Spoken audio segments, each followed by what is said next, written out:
for your time. Really appreciate the opportunity to come and talk to you about our PIPE process and relate it to the sort of things you've actually got going on here at your company. So as you probably already know, we've developed this process, profit improvement through performance enhancement.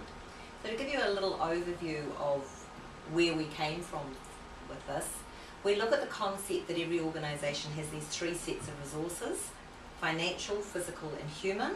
Our focus is on business improvement through the people part of the business, so that you can utilise the physical assets better and get an increased financial return on your investment. What I'd like to do is just share some of the common issues we've come across with other clients and why we set this one up. First one, you probably relate to, is fairly common, is about sustaining growth. Yes, so Jan, I face this issue as a general manager of a company. We've been growing quite rapidly. Yeah. I've had no time to focus on HR. How do I continue to sustain my sales growth? Well, one of the things we look at is, you know what makes your company successful. You know you've got that growth and you know how to get more growth. We can help you with the other bit so that you keep focusing on the things that are important. So our team works with you. We either develop stuff that you then use yourself, or we work alongside you, but making sure that we're supporting you so you've got the people to do the things you know that'll make it work. Correct. Another common issue is that lack of clarity and understanding. When people don't really know quite what will get the business growth, they don't know what the key drivers are, sometimes they don't know what they're supposed to be doing.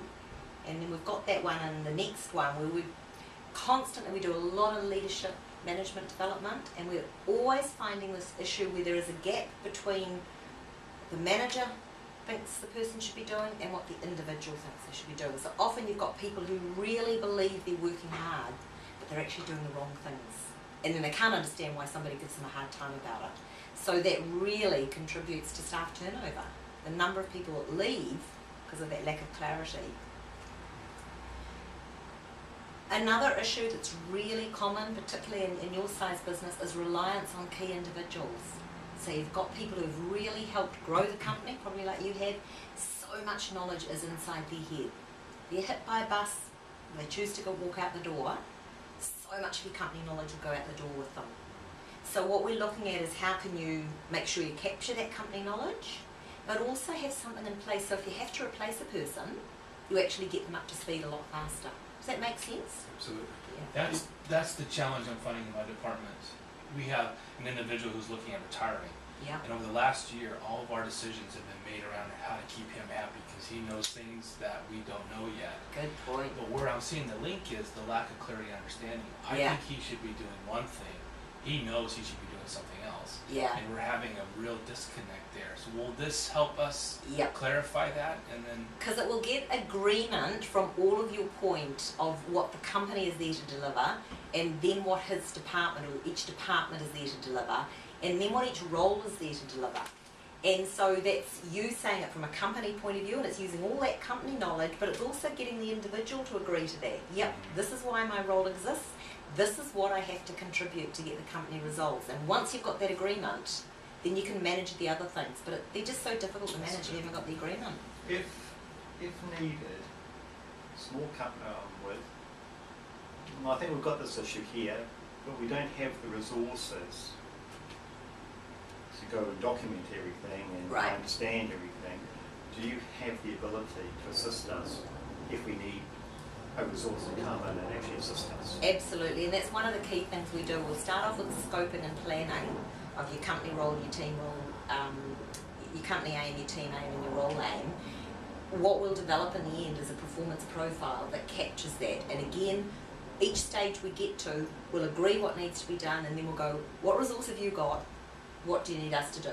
So our consultants are very good at turning your ideas about the role into a draft document. We can only take it to a draft stage, give it back to you, and you go, is this what the role's supposed to deliver?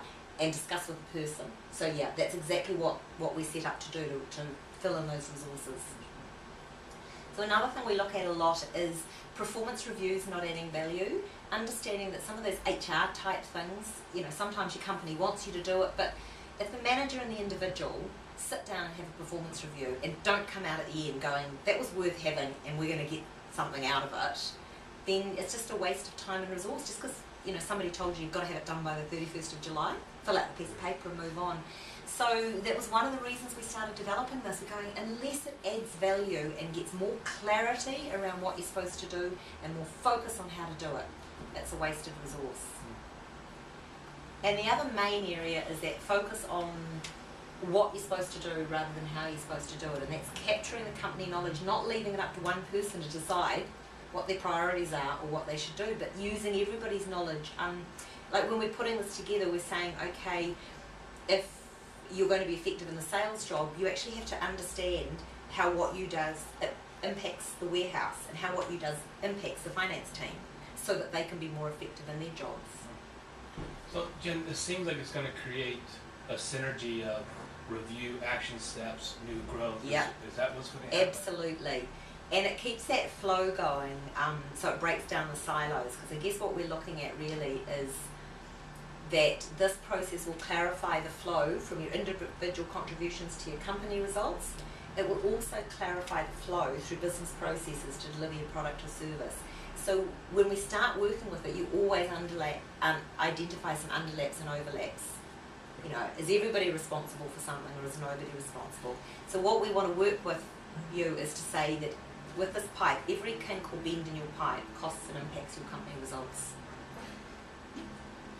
So this is what I need, but I've got an issue where I have to go back and bring on board some of my other colleagues on the board, and it's a family-run companies, and I'm not part of the family, so I've got to show them the benefit of this. I can see a real benefit from this, but how do I show them that there is a benefit? There's a cost. How do I measure that? Or how do they measure that benefit to get them to see that they're paid and getting great value?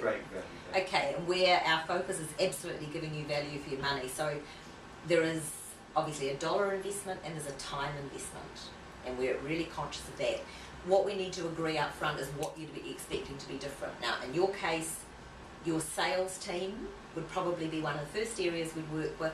We get absolute clarity on what they need to be doing out there in the field and how much time they need to be spending out in the field, and get them to agree to that. You should see a fairly short-term result in increased sales.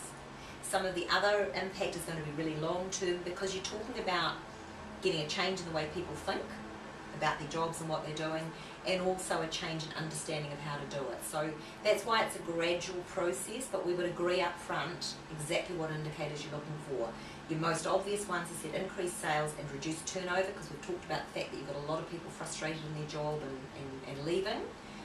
They leave and it's taking you a long time to bring your next people up to speed. So those would be your first obvious triggers.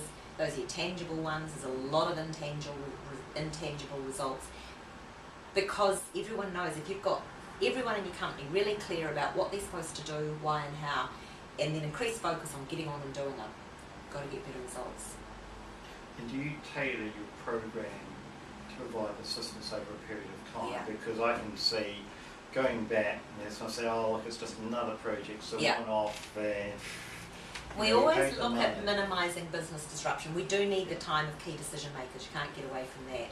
But we often do it in little short, sharp sessions, and then we'll go away and develop the stuff for you and come back and work around. You still have to operate business as usual. Yep.